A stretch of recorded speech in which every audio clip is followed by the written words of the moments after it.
Welcome to the Edge of Greatness podcast.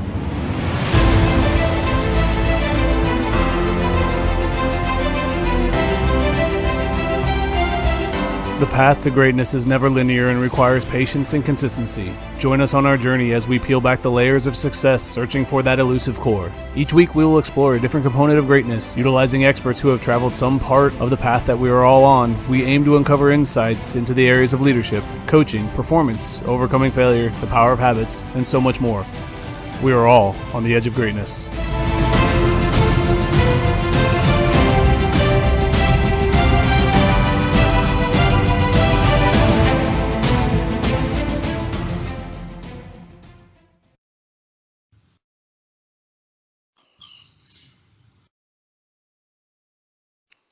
Hello, and welcome back to another episode of the Edge of Greatness podcast. I'm your host, Charles Schultz, and today I have with me a very special guest. It's Dr. Nicole Detling, founder of Headstrong Consulting, certified mental performance coach. She has worked with countless high-level athletes from the collegiate level to professional, as well as world caliber athletes. Just last week, she had to get off the interview with me to go and talk with someone from overseas, right? Europe? The World Championship? Yeah, I have a few different Olympic level athletes who are training in Europe right now. They're actually World Championships in Europe right now. So, yeah. That's awesome. That's so exciting. So, speaking off of that, let's start with how thrilling is it for you when you hear from a client about a mental performance breakthrough that they had while competing? Honestly, that is what keeps me going. There is nothing more exciting to me. And I don't care if it's a 10-year-old who just got his first hit, right? Or if it's an Olympian who just won a medal or whatever it might be. That piece right there is what keeps me going, gives me all my juice, gives me everything that I need. Like, it is absolutely one of the coolest feelings in the world.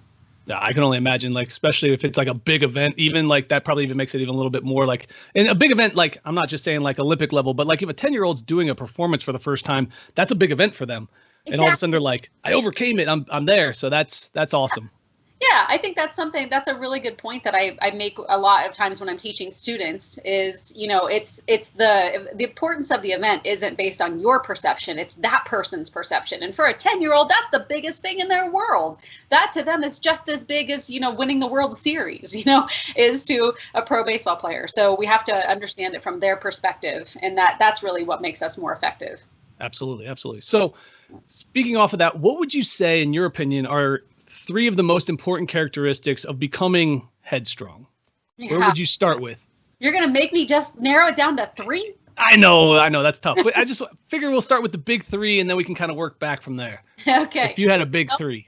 Well, I will tell you, there are 2 things that people come to me for more than anything else. I mean, I've been doing this for 22 years at every different level of sport, with more sports than I really even knew were considered sports, things that I never even thought about. For example, I had a professional juggler a couple of years ago. No idea professional juggling was even a thing, but I know more about it now than I ever knew before, right? And so I don't care what sport, what level, gender, whatever, there's 2 things that people come to me for more than anything else. And it's what I kind of term emotional control. So that could be like pre-performance anxiety or not being able to let go of mistakes, or basically something happens and your emotions get really high and they have the opportunity then to interfere with your performance. And so how do we control that, right? And the second one is confidence. And those 2 things are so interrelated, right? Mm-hmm. So when your confidence goes down, you probably don't have as good emotional control. Your emotions are high, feeling really negative, kind of in that space. But the reverse happens as well. So when you feel like that you have more emotional control, you feel more confident overall, because you're able to control things that happen. You're able to get through adversities, get through scenarios, because you're better under control. Mm-hmm. I mean, we talk all the time about how, the best way to lose confidence is to lose emotional control. And then also, you can't control anything about your performance until you first learn to control yourself.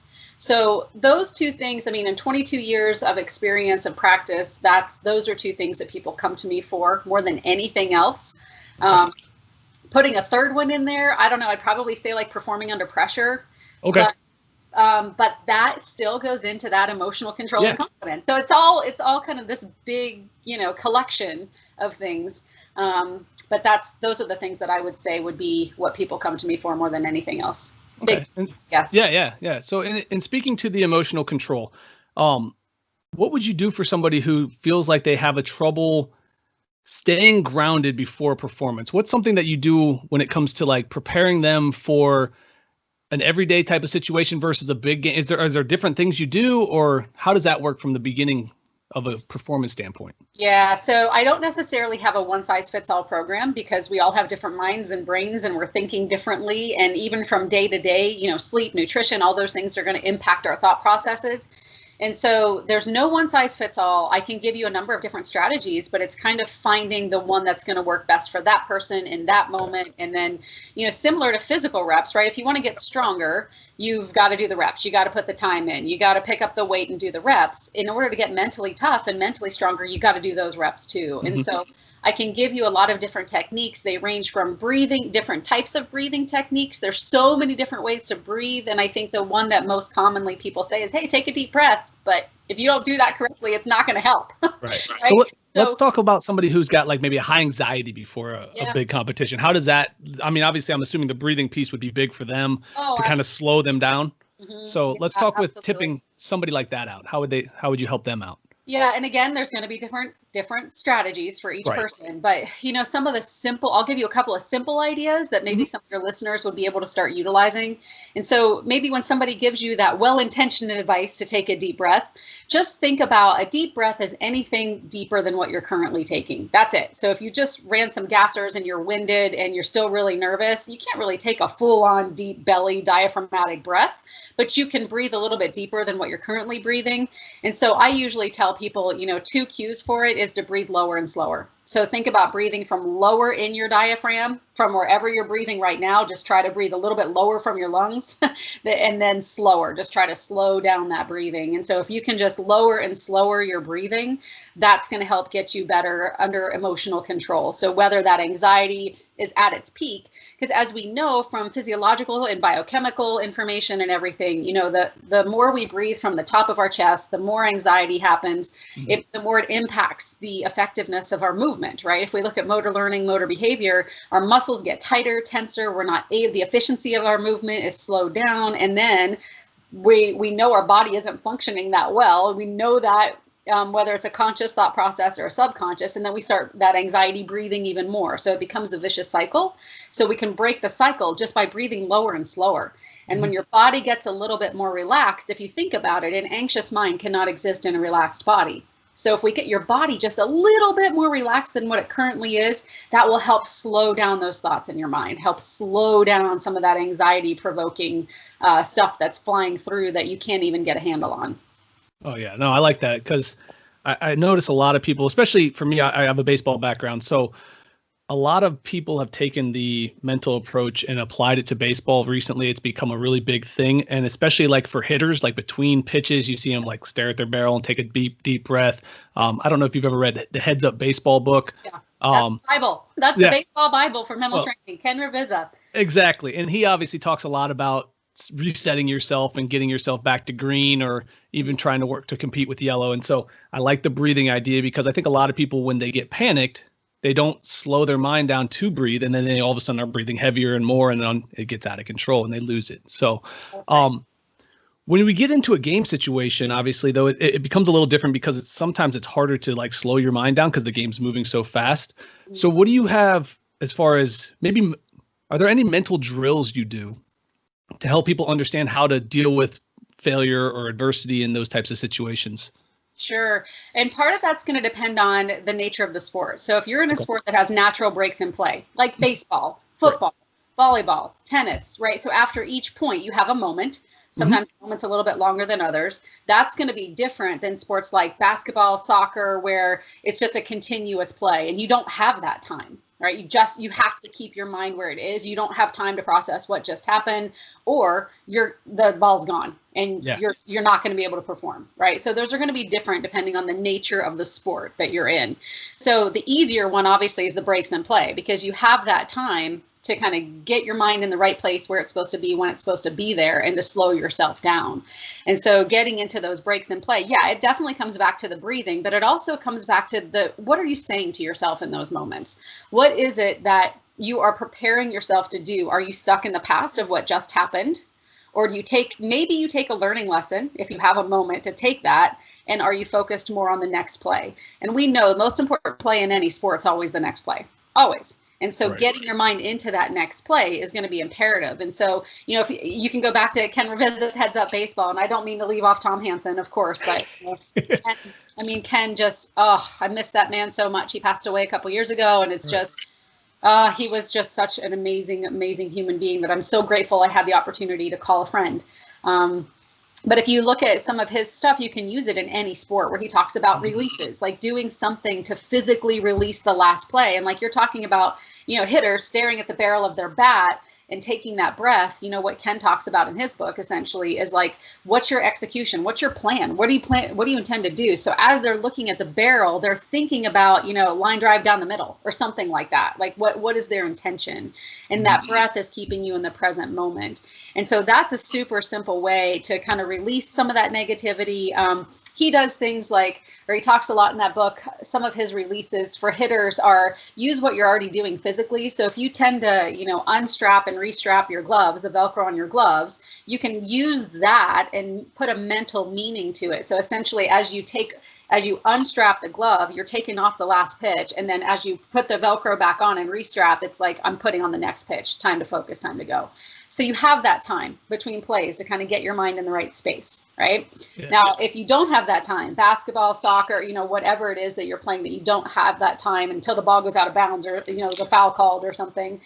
A lot of times what I'll do is just have people in that moment, something happens and their mind is stuck in the past. Just start commentating in your head what's going on around you. So-and-so has the ball, run to the corner, get to the open space, find the defender, whatever it is that you're supposed to be doing in that moment, commentate in your mind. Because what that will do is get your mind into that present moment rather than stuck in the past. And all of this, Charles, is based on two big things about our brain that we know to be true that are really important when it comes to performance. And the first one is at any one moment in time, you can only have one thought in your head. We switch back and forth between thoughts very rapidly, but in that forefront conscious part of your mind, if I took a snapshot of your brain, there's only one thought. That's it. You only get one. The second thing to know is that forefront conscious part of your mind, we call that the law of occupied space. And basically what that means, and notice we said law of occupied space, which means we know this is true, okay? It is a law. So basically what that means is that forefront conscious part of your mind where that one thought resides will always be occupied with something. There's always something there. So even when you think you're turning off your brain and not thinking anything, there's something there. Mm-hmm. It might not be a thought. It might be more that part of your brain is tuned into how your body feels. You might not be aware of what that thought is or what that feeling is, but there is something there. So if we bring that into what I was just talking about, people tell me all the time, I'm at my best when I think nothing. And so I say, okay, great, but you can't not think anything, right? Even thinking about a black wall or you're still thinking something, there's still something there. So the closest thing to zero is one. What's the one thought that you want to have in that forefront conscious part of your mind that's going to help you be at your best in these moments? And then also the way you keep out the negative, the adversity, the mistakes, the beating yourself up, the way you stop thinking those things is by starting to think something else. Get your mind somewhere else. And basically there's only room for one, and it pushes out those other thoughts. And if you keep your mind focused on that one, such as commentating the game, the ball's here, run there, get here, defend here, get into position, shoot, whatever it might be, you're not thinking those other things. And typically the flow of the game will eventually come into play and replace that thought process. So then you're just into the game. Mm-hmm. So that's one of the ways you can kind of get out of some of those negative funks in those continuous sports like basketball and soccer. Yeah, I never really thought about the difference between a sport that has a break and a sport that's continuous, because obviously I think it's probably more challenging if the play is consistently going on. You don't really have a time to reset, Yeah. In baseball, I mean, every pitch you have a chance to reset. That's right. That's an opportunity to recenter yourself and be performance ready when the next pitch goes. But, in soccer, you get broken up for a tackle and then you have to go back and play defense immediately. Yep. That's a challenge. So you mentioned there's always a thought, right? There's one thought occupying our mind at all times in that front there. What have they done any studies to see what that thought looks like when you're in flow state? I'd be curious to see how that kind of affects the thought process, because I know that's obviously the ultimate place you want to get to as an athlete or any performer. So have you done any research or seen anything with that before? Yeah, so I haven't done research, but I've certainly seen where a lot of people are trying to qualify that. But the problem is we don't have a way that we can just read the brain to know what that thought is. So it's all retrospective. It's asking the athletes what they were thinking and feeling, and they're always identifying things like nothing. I don't know. I was just in flow. I was in the zone. I wasn't thinking anything. We do have some with some of the recent technology with like fMRI machines, like we can see where blood flow is going when you have certain thoughts and things like that. But that's also conducted in a laboratory laying down in a tube, essentially. Right. So we don't yet have a way to actually measure what's happening in the brain in the middle of performance. And so it's kind of a challenging, that's one of our biggest challenges right now, is to be able to figure that out so that we can recreate it more often. Because I mean, that's kind of the athlete's goal, is to get there as often as possible and to stay there. And we kind of have ideas. We certainly have ideas to get you as close as possible, but all we know is that we can get you as close as possible, but then you got to turn it off and just go and stop the evaluation part of the brain and just allow yourself to perform. But we don't really have the button that you can push to be able to do that. Yeah, it'd be a lot easier if there was that was easy button, right? Exactly. That's what we need, but we don't have it. So that always intrigues me, because, you know, as an athlete, I feel like I've found that place before, but I don't ever really understand what triggered it or how I got there. I just know that when I was there, things became really simple, really easy. I found myself very much in the moment, which is what they obviously say that's kind of happening. And the next thing you know, the game's over and I'm like, wait, what happened? We're done? And it felt really good being there, but I've never been able to consciously get there on my own. It's always been naturally through the flow of the game. That's right. And it's always been at different points in the game too. So it's never been consistent for me. Maybe that's why I'm not playing sports anymore, but but anyway, I was curious about if there was anything that we could do to help kind of lead us in that direction of finding flow state. You mentioned there are some things that you can do. What do you have? Yeah. So, I mean, a lot of it's going back and figuring out what were you doing leading up to that point, because we all have different formulas. Again, there's no one size fits all. And so kind of recreating the scenario, we do know through the research that things are such things as when your skill level just meets the challenge. So the challenge is just a little beyond, it's a little bit of a reach to get there, but yet it is within reach. That's one thing, right? So having that competition being just a bit of a reach for you so that you're pushing yourself a little bit. Confidence is another one where you feel like, hey, if I do work hard here, I do have the ability to be better, right? There are things like sleep and nutrition, like I mentioned earlier, where your body's got to be somewhat dialed in as well, because that's going to change biochemically what's happening in your body and your ability to let go. And then also your mind is in a optimistic, realistic state. So it's like, I feel like this is within my reach, and I'm talking to myself in that way and saying, I'm optimistic that I can do this, but I also know that I can if I work really hard for it. Such things as that will lead you to a place where you can find a better opportunity to get into the zone. But then when it comes down to it, it's just it's turning that off. It's turning off the evaluative mind. It's turning off the judgment, allowing your body to do what it's been trained to do.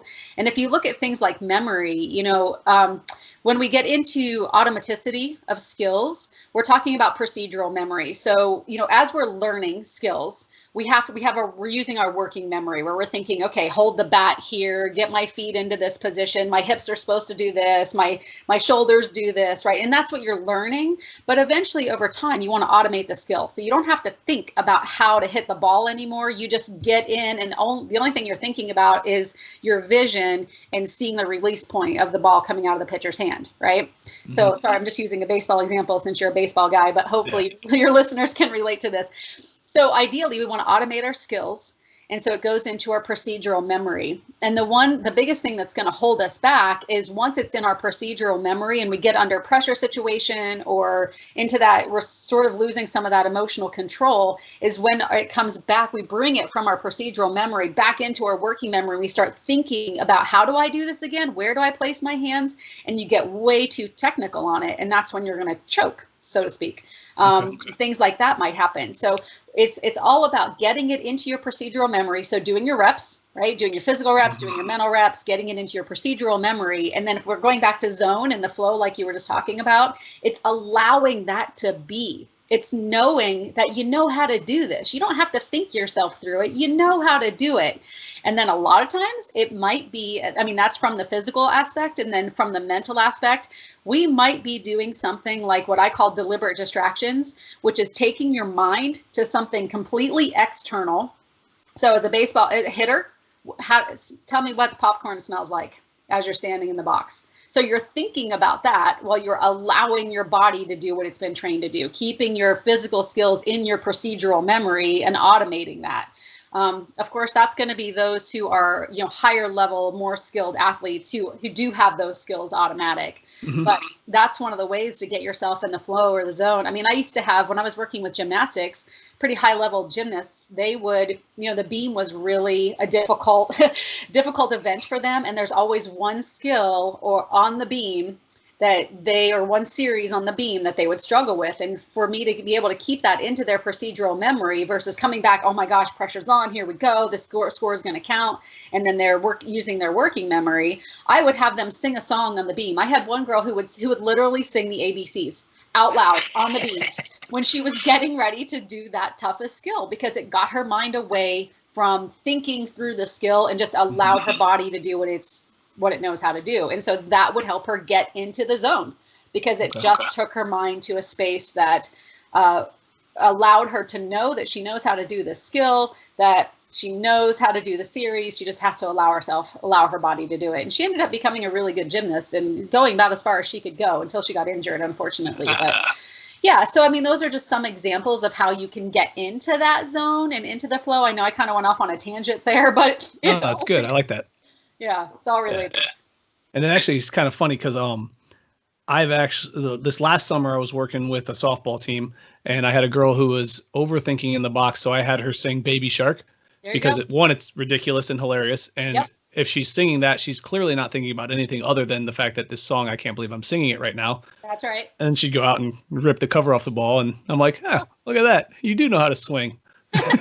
Well, maybe you didn't know what you were doing quite as much, but it was definitely a good technique, and now you know some of the science behind it. Yeah, no, that makes sense. So, I mean, and going forward, I think that's a valuable thing for a lot of people who feel like they're struggling, and if they don't feel like commentating, like you said, sing a song, because it's not everybody wants to commentate the game, but we all have songs that we like. We all have things that kind of keep our mood a certain way. So get those songs in your head and start singing along. Yeah. One caveat to that, though, is if you're still learning the skill or you're not quite there yet, then absolutely keep your mind into that technique that you're working on or whatever it is that you need to be able to execute the skill appropriately. So that deliberate distraction is really for people who you're there.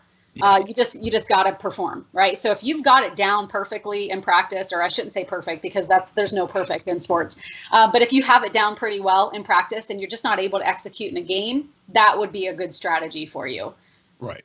Right. Like a basketball player shooting free throws. If you're in high school or college, you've done it 1,000 times. Yeah. But if you're thinking about the free throw instead of just relaxing and letting the body take over, exactly, it's going to become a lot more challenging. Perfect. Yep. That's exactly what I'm talking about. Beautiful. So I was looking on your website. I saw that you were co-author on a book, and I know that it said that you were working on a new one. Are you able to divulge anything as far as what that's going to be aimed at? Sure. I'm kind of curious. It's about resiliency.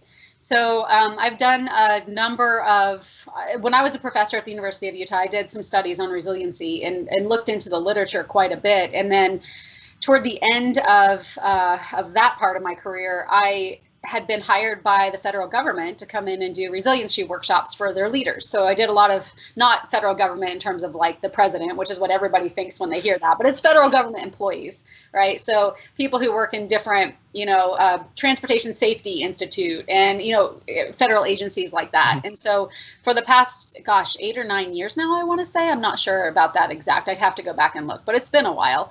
I've been teaching mental toughness and resiliency to federal government, multiple times a year, different organizations and whatnot. And one of my colleagues and I decided that, hey, we need to put this stuff together because it's pretty interesting information. And so we're writing it for everybody. So how do you build resiliency, whether you're an athlete, a coach, a parent, a teacher, or a federal government employee, or a business person, or whatever it is. So how do you build resiliency? And so we have, from the research and literature and stuff, we have 8 different protective factors. And that book right now it's based on those 8 protective factors, what they are, how to build them, how you can use them going forward. And it's coming together pretty well so far. I'm pretty excited about it. Awesome. Yeah, no, I think resiliency is a huge piece of success, because we're all going to face adversities and challenges along any journey that you're on, no matter, again, whatever field you're in. You're going to have some kind of setback or difficult moment or something you're going to have to overcome. And in sport, you hear all the time, oh, I'm building mental toughness. And one of the things that I hate more than anything is I hear people say that they're building mental toughness through extreme conditioning. And I don't think that that's the way we need to build mental toughness. Now, maybe I'm wrong. When it comes down to it for you, when you have a person who's constantly having trouble dealing with failure and overcoming obstacles and just not finishing what they're starting because they get discouraged, what do you do to kind of help guide them back towards being more resilient and having that mental toughness? Yeah. So in general, they're getting stuck in the suck, basically. So my whole thing, and I've been known for this, and I've said it for years and years and years, is embrace the suck, but don't get stuck in the suck. So it's kind of funny how you said, do you have a that was easy button? I actually have a sucks button. It looks exactly like the Staples easy button, but when you press it, it's like 5 different voices that'll say, oh, that sucks. Or it'll say, that totally sucks. Or it's hilarious. Awesome. And so the whole idea is embrace the suck, which is, recognize that you don't have to like where you are. You don't have to like what's happened. In fact, if you're totally okay with that failure, then it never really mattered to you anyway.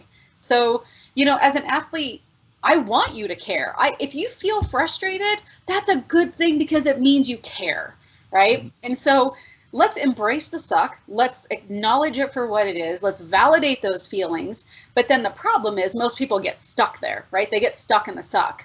And so that's actually, it's funny, that's actually another book that I'm working on a little bit on the side, is how to get out of the suck. Yeah, the whole thing is how to get out of the suck, right? So how to not get stuck in the suck. And so all these strategies, initially it all starts with that recognition of, I don't like where I am, and it's okay for me not to like where I am. Recognize it, acknowledge it, but then start using an action plan to move on from it. And so if we're talking about athletes, man, I never get a starting position, coach doesn't like me, blah, blah, blah, blah, right? They'll come in, they'll talk about that stuff. I'll let them push the sucks button, right? Validate that it sucks for them. But then the next thing is, what are we going to do about it? And a lot of that's, really focusing on what's in your control, because many times if you're thinking, well, coach doesn't like me, well, can you control what the coach thinks or does or says or feels? Or no, you can't. So what can you do that would help you feel more in control of your situation? And so I talk about, 3 feet around you. We can only control our 3-foot space. No matter where we are in time and space, we only have control of the 3 feet around us. So let's bring your focus into those 3 feet. And obviously it's you as an individual, as a human being, but going back to hitting, right? That's your box. You get to control your box. You get to control the bat. You get to control that, but you can't control what pitch is going to be thrown. You can't control what the catcher is going to call. You can't control the umpire and whether or not you agree or disagree with their call. You can't control the outfielders. You can't, none of that stuff. And so how do we keep our mind here? And again, we go back to that one thought at a time, and always one thought. What's the one thought you're going to choose in those moments? And so, bringing it back to what is in our control and really keeping your mind there, which it empowers you, it gives you action ideas, it gives you strategies to be able to move on and to be able to execute. And then if we go back to the coach example, it's like, you know what, maybe coach doesn't like you. That could be legit. Coaches are human beings too, right? And as much as you try not to have favorites, there are there's one in every crowd that you just don't get along with, and you're doing your best as a coach, but sometimes that you just don't communicate as well with that person.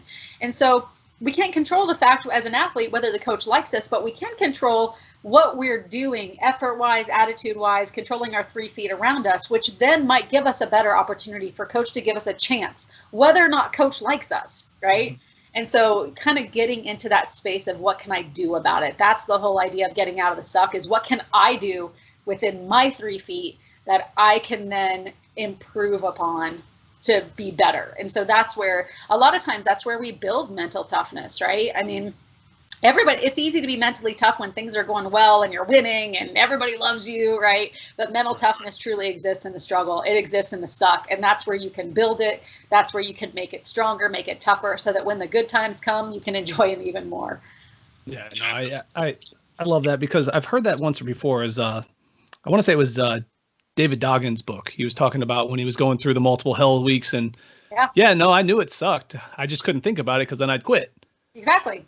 And I see a lot of people who get to that point where they're getting close to making a breakthrough performance-wise, but when you get closer to those performance breakthroughs, obviously it gets tougher. And that's when you see people have that resiliency issue. And that's why I think it's interesting, because I see so many people get really close to making it to the highest levels or the next step of their journey, and then that one thing stops them from continuing to push forward. So I don't know. I guess my question would be is, how do we get people to understand that the failure part is part of the process, and being more comfortable failing when you get closer to the top? Yeah, dude. And that is I could do hours on that, because failure is something that I am a big believer in. And me too. Yeah, totally. Yeah. And so I guess I'll give you like a really quick, brief version, because we don't have hours to discuss it. But this is a big piece in like that resiliency. One of the chapters is on failure, in that resiliency book, and one of the protective factors. But basically, what I do with people on failure is really rework to help them understand what failure truly is, and to be more accepting of it. If you think about it, as a society, we're so afraid to fail. Yet, if we're truly honest with ourselves, we fail at something every single day of our lives. People listening to this podcast, how many of you hit snooze before you got out of bed this morning? Guess what? You failed before you even got out of bed. Hey, woohoo, good job, right? We fail at little things, we fail at big things, but we fail all the time as human beings. And so as soon as if you can legitimately start the day knowing that you're going to fail at something that day and totally being okay with it, you're going to be able to go forward more successfully. So in other words, it's like taking away that fear by accepting it from the very beginning. I hit snooze today. I left dishes in the sink. I was late to a meeting. I forgot to pack my kids' lunch for school. Whatever it is. The reality is, if you're listening to this podcast, you have survived every single one of your failures to date. So what the heck are you so afraid of, right? When I'm doing the presentations for federal government on resiliency, I talk about, what's the biggest failure that maybe everybody in the room can relate to? And it's something like losing your job, right? That would be huge. Embrace the suck. Would it suck? Heck yeah. I'm not going to try to pretend it wouldn't suck. But let me ask you the next question. If you lost your job, what would you do? Probably go try to find a new one, right? Go find a new job, right? And that's the reality of the world. It's like, would it suck? Heck yeah. Would it be scary? Sure. Would you maybe have some financial struggles? I'm not going to try to pretend that that's not a reality. But what would you do? You would put your head down, you would grind, you would send out resumes, you would make phone calls, you would figure it out.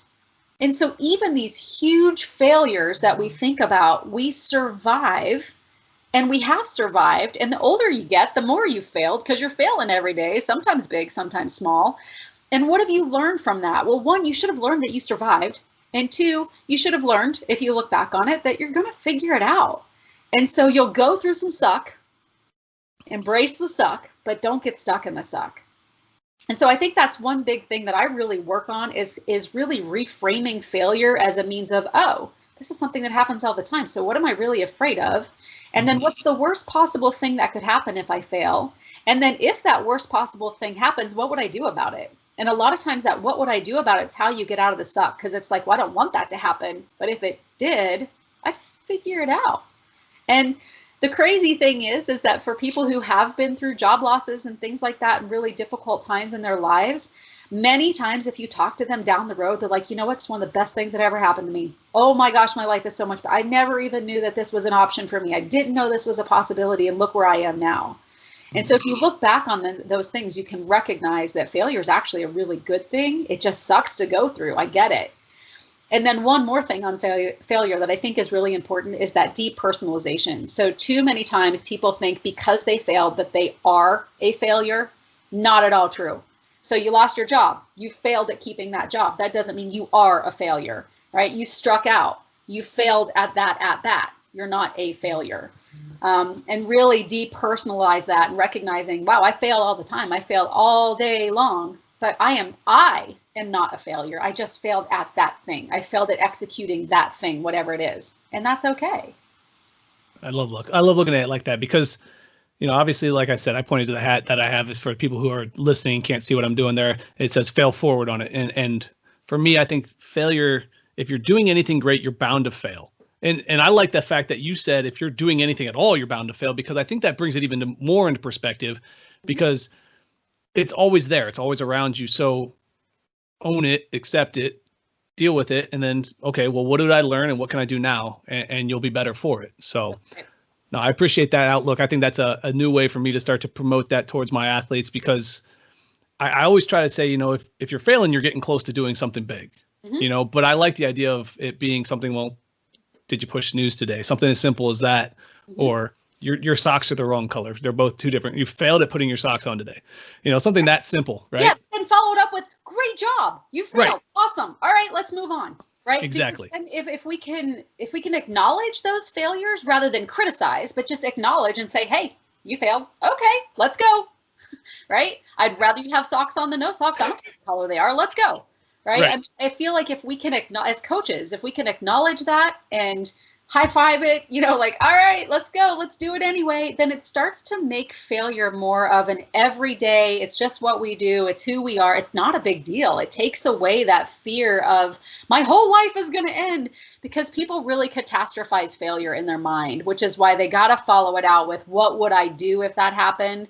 If they don't follow it out, their minds totally, maybe it's a subconscious thing, but their minds totally go to, I struck out, and coach is going to be mad at me, and I'm never going to play again, and then mom and dad are going to be mad, and I'm going to get kicked off the team, and I'm going to get kicked out of the house, and I'm going to have to live under a bridge. Like, they subconsciously totally catastrophize it. But if you bring that back in, it's like, okay, coach might be disappointed in me, but I'm going to get another at bat. So, okay.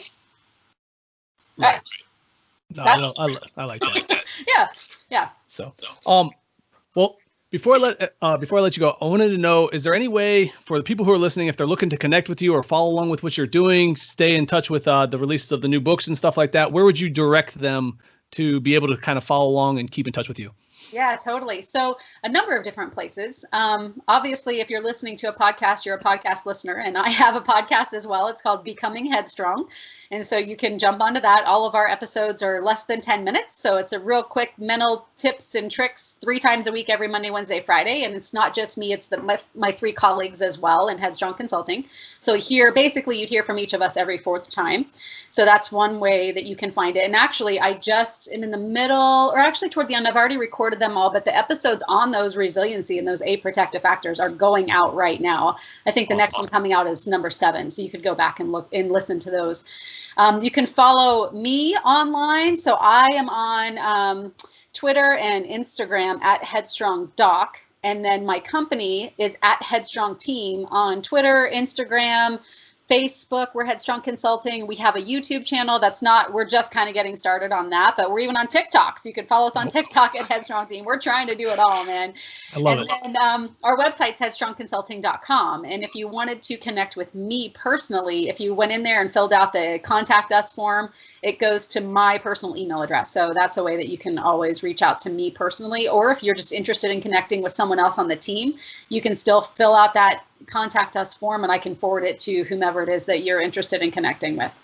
Awesome. No, and I'll put all that in the show notes. I'll make sure everyone gets access to that, so that way they can keep in touch and see what you guys got going on. I think you guys have some pretty special stuff happening right now. So I appreciate you coming on with me. It means a lot to have someone like you talk about these things, because I think it's a big part of success is being able to mentally control your abilities as well as physically execute. So thank you so much for taking time today. Yep. As always, guys, keep reaching for the stars, fall flat on your face. But remember, whenever we fall, always get up.